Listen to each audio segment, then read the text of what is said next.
Hello, good people of YouTube. Mountbatten here, and today for your weekly bonus replay video, we have a replay, that's the right English, featuring the Tier 9 Premium Pan-European Destroyer, the Jager! So the Jager is it's an interesting little boat for sure. It gives up most of its, well, destroyerness outside of its stealth, in order to have, well, an incredible set of torpedoes. The Jager gets 4 sets of the Pan-European torpedoes, so they're fast, they do low levels of damage, but they also reload quite fast. Let's see, with the build that our commander today, Pyro, has on them, they have a 65-second base reload time, and he probably has Jersey Swirsky on here as well. So every, 12 torpedo hits he gets, he should get a buff to his reload time if he has them on here.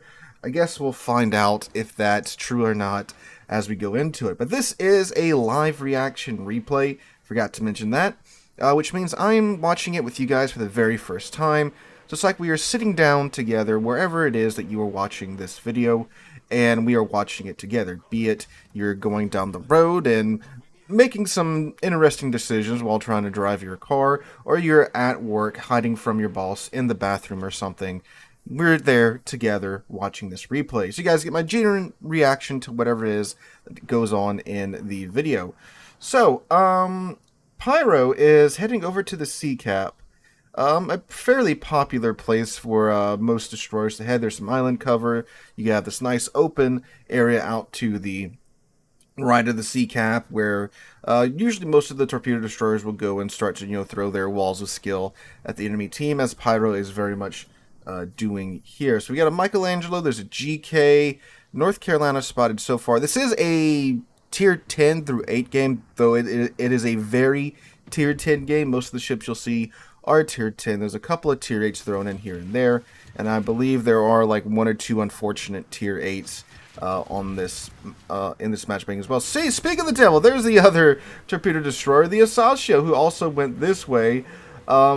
Since both the Jager and the Asasio torpedo destroyers, it looks like both of these two ships here, they're just like, okay, I'm just going to walk away. You're going to agree to walk away from me as well. The Asasio at least does have, like, decent guns if it absolutely needs to use them. Jager, not so much. So looks like he's going to get a torpedo hit here on the Michelangelo. This GK, though, is about to eat 6 of them. There you go. Boom. 30k done to that GK. That is most unfortunate for him. Very sad, considering that he has hydroacoustic search. It's always embarrassing when you're in a German battleship that has hydro, that has the long-range hydro, and then you eat a wall of torpedoes. I've been there because I love playing my German battleships, and every time that happens, I'm just like, this is just shameful. I have hydro, and I should be using it here, but here's this wall of torpedoes. So, don't tell me he's going to do it again to this GK. Looks like he's lining up another shot on him. The GK absolutely by now should have hydro on, especially after you eat those torpedoes. You know they're Jager torps because the Jager, it's on the enemy team. You know that from the team lineup, and there's 6 incredibly fast torpedoes that only did 30k to you, so you should be able to put 2 and 2 together. But it looks like this GK may not be so good at math. Nope, he's got it. I think, maybe. No, he's not good at math. Nope. Just keep selling broadside on. He's going to catch another couple of torps there. There you go. Yep, there you go. He's got Swirsky. So now it's torpedo tubes reload in 58 seconds with the adrenaline rush and the buff there.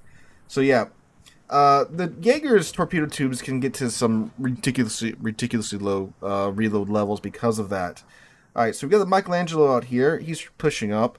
Pyro's doing a pretty good job of harassing the enemy team as they try to push up into the sea cap or up on this flank whatsoever.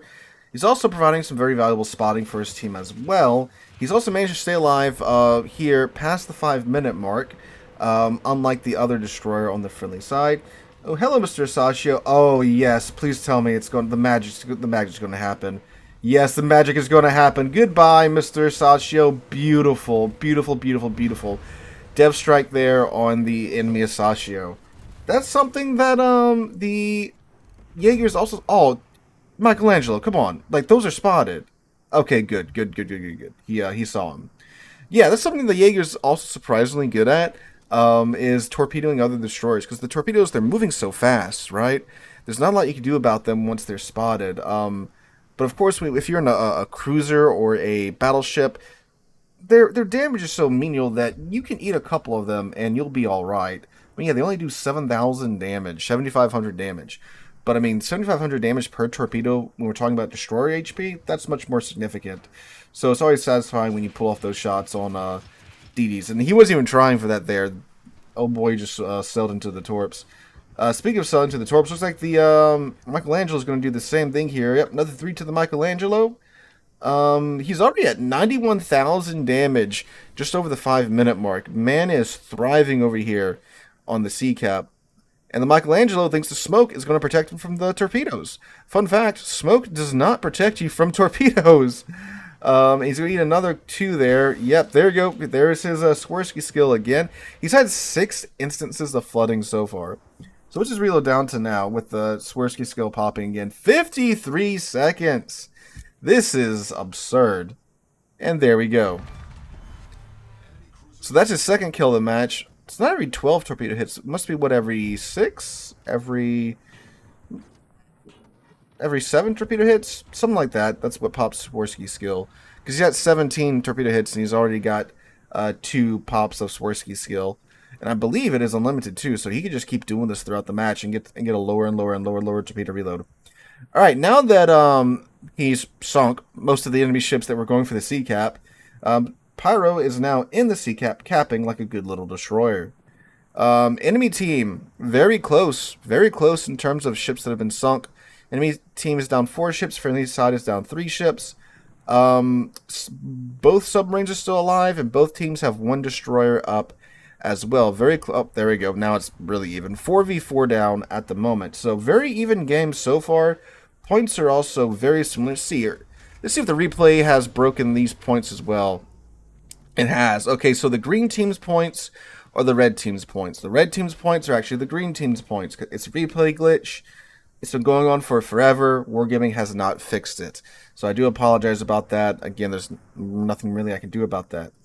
Alright, so he's about to take this cap. You got a lone Iowa out there. Ooh, Slava depth charges the enemy, sorry, the friendly salmon to death. That's unfortunate. Alright, there we go. We have secured the sea cap. Alright, popping engine boost. So he's got an Iowa in front of him. He has a Puerto Rico that looks like he's beached, but he's probably off the island by now. Mosfa here. He's probably going to dump some torps down this torp channel. He's got a Slava there, and a Mosfa, and a Los Andes. Oh yeah, that looks like some juicy targets out there. Yeah, he's going for the Slava. Do we give him the last set? Might as well, because he's probably going to speed up. Yep. So he dumps all of his sets down that torpedo channel. Now watch, see, this is going to be the salvo where he doesn't hit anything with those torpedoes. So he's got an Iowa out here by himself. And since he's in Iowa, and since he's not running to the back of the map, would be the worst idea to take care of him while you're out here. Zhao takes out the Sovietsky Soyuz. Oh yeah, Slava's eating some torps there. He gets 1, 2, 3, 4. That it? Okay, 4 hits on the Slava, not bad, bringing him up to 129,000 damage. So far, are those other torps going to hit anything? Probably not. Looks like they've passed the rest of the enemy ships out over there. Alright, Iowa is burning down by quite a lot at this moment. Getting some torps out on him. So if the Iowa's burning, he's probably already popped his damage con. So when the torpedoes hit, any instance of flooding should be permanent. So friendly side is now down to 6 remaining ships, half of their team. The Puerto Rico has pressed his radar button. Enemy side still has 8 of their ships up. Not looking too good for the friendly side so far. And the enemies are working on taking the B cap, although they keep getting reset thanks to... Uh-oh, hello Iowa shells. There we go. Just some overpins there. The Slava does take out the friendly Brandenburg. So now we're down to 5 friendly ships. The Iowa there is going to eat most of these torpedoes. There we go. There's another boost to his torpedo reload time. Not quite enough to take out the Iowa. He opens up on the Iowa with his guns. Like I said, the Jager does not really have the best guns, but you know what? It's fine. No, oh, he didn't get him with the guns. He got him with the flooding. He would have got him with the guns there. So what's his reload down to now? That's his 3rd time popping Swirsky. 48.5 seconds. on the torpedoes. That is just some absurd torpedo reload there. All right. So the friendly side has managed to take out one of the enemy destroyers, but unfortunately the friendly side is now down to the last 4 ships. The enemy side still has 5 ships up, and they have a submarine and 2 cruisers still up, while the friendly side is down to just battleships, Zhao, and our hero here and his Jager. Okay, so, problem is Puerto Rico's still up, and he has radar. That's going to be a big issue to try and overcome when you're dealing with a destroyer, especially when you need these caps. So the enemy side's up by almost 100 points at this moment. And either you got to sink the enemy ships or you need caps. Now, both sides have 2 very powerful battleships left. The enemy side still has a Slava up, and the friendly side still has a Thunderer up. Those are 2 powerhouse battleships. Los Andes is also quite scary because it's the Los Andes. But let's see, it's dumping those torpedoes toward the Los Andes and the Slava. They are bunching up, so that's good for Pyro here. Yeah, Puerto Rico there. He did pop his radar not too long ago, so he probably doesn't have it just yet. But you definitely don't want to get spotted in front of a Los Andes and a destroyer because of course, the amount of secondaries that the Los Andes does have. Looks like the Los Andes will be eating some torpedoes here, adding that to his balanced diet. Eats 1, 2... Any more? Nope. Slava might eat one of these here. Maybe. Or not. Okay, unfortunately not. Alright, so he's got the Puerto Rico kind of isolated over here, but he is turned out. Los Andes is coming up to the Iowa. Oof. Iowa's not having a great time, although he does have more HP than the Los Andes. Alright, dumping some torpedoes toward the Los Andes. Dumping the other 2 racks towards the Thunder. Iowa and the Los Andes ram and trade out. So, enemy teams now, yeah, they're about to be exactly 100 points ahead of the friendly side. This is a very close match so far. Okay, so the Puerto Rico, those torps look kind of okay on the Puerto Rico. If he keeps heading in that direction. Pops his engine boost to give him a little bit more maneuverability. Nope, they are not good. They're indeed not good. Okay, so now he has a Slava over here. Let's see. Slava is kind of trying to work his way over to the sea cap. He does have a Zhao to deal with over there. He is very much on fire, I believe, probably from the Zhao. Or is he flooding? He's flooding, apparently. Where torpedoes did he eat? Fascinating. Or he's on fire from the Thunderer. Okay, sorry, it's fire from the Thunderer. Okay, I didn't see his fire in front of his massive smokestack. Alright, Thunderer takes out the Slava there. Very good, very good, very good, very good. So now it's 3v3, ladies and gentlemen, boys and girls. The friendly side now finally has a points lead. 10 points to the enemy team's... 10 points. Yeah, 10-point lead over the enemy team. Okay. So Pyro's now getting into the B cap. Very good. Going to cap this for the friendly side, hopefully. We haven't seen that enemy Zhao in a minute, or that U-190. I mean, of course, the U-1... Oh, well, we see the U-190 now! There goes the Thunder. Now it is 2v3. Enemy team's back in the lead with a 90-point lead over the friendly side. We just saw the Zhao 2. He's in the C cap. That is most scary. Zhao has great HE and Hydro, and is quite maneuverable, so one of the more difficult ships to try and torpedo. So you got 2 racks out on one side of the sea island, 2 racks out on the other side of the sea island. Okay. So no Puerto Rico and the U-190 are kind of over here. The U-190 just sunk Thunderer, and the Puerto Rico's last spotted south of the sea cap. Ooh, but the U-190 is still spotting for the enemy team. Torps on the Zhao? Torps on the Zhao? Nope. Yep, there's that Zhao maneuverability, saving him there. Alright, 2 seconds away from capping the B cap and finally having 2 caps. There we go. Friendly side finally has 2 caps, so they should start gaining on the enemy team here momentarily if they can hold this cap for a sizable amount of time. Okay. Torpedoes out on the Zhao. Again, Zhao has Hydro. Very maneuverable. Let's see what happens here. Get these other 2 sets out. Puerto Rico very low, down to 2,000 HP, but so is the friendly Zhao. He's also quite low. Not quite as low as the Puerto Rico, but Puerto Rico, of course, has 310mm guns. And now the enemy Zhao is also in position to fire upon the friendly Zhao. No hits on the Zao. Second set, no hits on the Zao either. Again, that's going to be a tough ship to deal with if we have to deal with him by the end of the match. And see, Zao out here, the friendly Zao is just being hunted down by the friendly remaining ships. So he's not having a great time at the moment. More torpedoes out on the enemy Zao. Puerto Rico's managed to escape with most of his life intact. He's not in gun range of Pyro either. And not like Pyro would want to open up on him at this point. Anyway, he has a Zao on his flank that could most certainly one-shot him. Looks like the friendly Zao is still alive and he is surviving. He is resetting the enemy Zao in the cap, so bravo to him for surviving for this long and still firing and resetting the enemy Zao in the cap. Unfortunately, Pyro is out of engine boost at this moment, so he's stuck with the Jager's not so fast top speed of around 35 knots. So it's going to take him a minute to get anywhere, and there's only 3 minutes left on the clock. The enemy team is ahead at this moment, unfortunately, and they are going to be taking the B cap. Well, nope, see, the Zao spotted yet again. So if the friendly Zao can keep resetting the enemy Zao, that's definitely buying them time. Because obviously, if he keeps resetting the B cap, enemies won't get the B cap, and that's less of a point differential they'll have to overcome here in these coming 3 minutes left on the clock.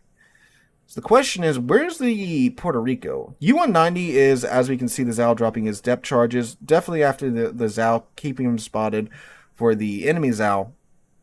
But the Puerto Rico, he's very low. And I think he's out of heals, too, because he was stuck at that 2006 HP for, well, the last, several minutes that Pyro was spotting him. Now, unfortunately, the enemy team has just capped the B cap, so now they're going to start increasing the point differential between the two sides. So, as Pyro paddles his Jager around the quarter, because it feels like the Jager is so friggin' slow, especially without that engine boost. Let's see what the Puerto Rico's at. If I'm the Puerto Rico, I'm heading to A1 at this point, just to secure the win. Because I'm so low, anyone can murder me at that moment. 2,000 HP, superstructure, still very much farmable. Alright, friendly Zao, still alive. Dude is just absolutely thriving out there, staying alive. Okay, let's see, is Puerto Rico in here? Mr. Puerto Rico. Looks like he's not. Maybe he's on the other side of the island. Again, he's probably at like A1. That's definitely where I would go. But yeah, he's not in the cap because Pyro is capping it. Very good, very good, very good, very good. 2 minutes left on the clock though. It's not a lot of time to make things happen. Our buddy's still alive out there. There's the Puerto Rico. Alright, getting torpedoes out on him. Hello, Mr. Puerto Rico. How's it going? Oh, is he going to open up? He's going to open up. The teeth of the Jager have been unleashed. It's 3 150mm guns. Instantly gets a fire on the Puerto Rico. Puerto Rico instantly damacons it. 700 HP left on the Puerto Rico. He just needs to get a shell just to, brush up against his superstructure. Oh, the Zao! The Zao from downtown gets him. Beautiful, beautiful, beautiful, beautiful. It would be a lot funnier if Pyro got him there with his main battery guns, but that's okay. So now, ladies and gentlemen, it is a 2v2. But as Pyro finally takes the A cap from the enemy team, the enemy Zao is now taking the C cap.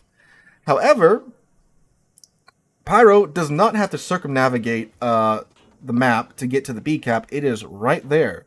And now that we know the enemy Zao is in the C cap, we can just waddle on over into the B cap and take it with a minute left on the clock. This, ladies and gentlemen, is going to be close. And they're still going to get a couple of ticks in here where they are going to earn more points than the enemy team. Than the friendly team here. So as you see here, yep, they're increasing that points gap with only a minute left on the clock. But the Zao has finally, there we go, boys and girls. The Zao finds and deletes the U-190 finally, just as Pyro gets into the cap, securing them a 30-point lead over the enemy team with 28 seconds left on the clock. Now, of course, Zao could come around the corner here, but let's see what happens. Oh my God, that was that U-190. What was he doing being that close to the Zao? You should know that the Zao has submarine surveillance. Okay, but there's still time left on the clock. See if anything's going to happen here. But my God, what a close game. And yeah, no Zao, no enemy Zao. There we go, boys and girls. It's never over until it's over. Talk about a last-second clutch by the friendly Zhao. Shout out to that guy for just thriving out there and buying enough time for Pyro to get into those caps and such, and of course, securing the kill on the U-190. Bravo to you, buddy. 2,500 base XP game from Pyro there. So, only 7 shell hits, 31 torpedo hits, 3 enemy ships sunk, 1 fire started, 3 solo caps, very much earning him that 2,500 base XP, and a devastating strike achievement to go along with it. Talk about a game. That's a good close game. Nice to see that those are still happening in today's World of Warships. But very interesting seeing a Jager's POV for that long. Jager's a ship that I know gives many players a bit of a headache, but seeing one played this well is most enjoyable in my opinion. Yeah, and 45-second torpedo reload, that's just absurd with Swirsky. So bravo to you, Pyro. Very much a well-played game there. He only did 190,000 damage, which isn't really a lot of damage by Tier 9 standards, but he was where he needed to be. He was capping when he needed to cap. He did a lot of spotting, too. He did, like, what, 70,000 spotting damage as well. Yeah, 74,000 spotting damage. Yeah, so like he was doing things you need to be doing as a destroyer, and definitely that led to the team's victory. So guys, if you have a good replay like this, feel free to send it into the email linked in the description down below. You can also submit replays on the channel's Discord replay channel. That's also linked in the description down below. Hope you guys have a wonderful Sunday and wonderful rest of your week, and hope to catch you guys in the next one.